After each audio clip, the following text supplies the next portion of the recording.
DJ makini sana. DJ mimi mgomvi. Mimi mgomvi kweli. Mambo yatakuwa ni mengine. Alafu mgomvi mimi napenda ugomvi kuliko kula. Sawa. Kwa makini, twende sambamba. DJ nakupenda sana. Asante jamani, walishafika kwenye lango la kuingilia mahali ambapo kuna viti vya kukaa. Yaani wamefika getini kiufupi. Sasa hilo geti ni waombe nini?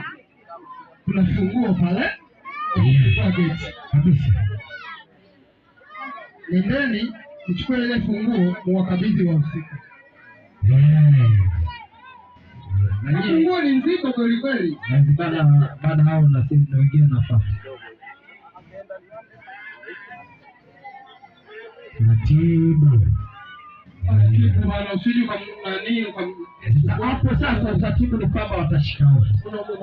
Sawa Una wewe.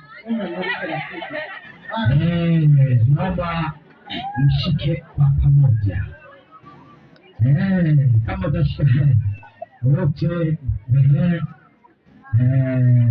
ufunguo yenu mnaisogeeni taratibu kipiga toa moja na piga nyingine.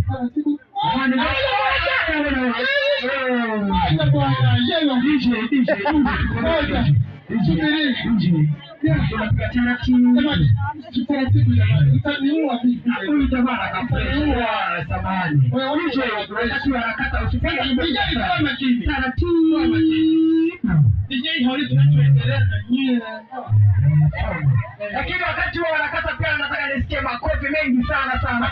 Wewe ngoja kwenye nini? Tatu kende.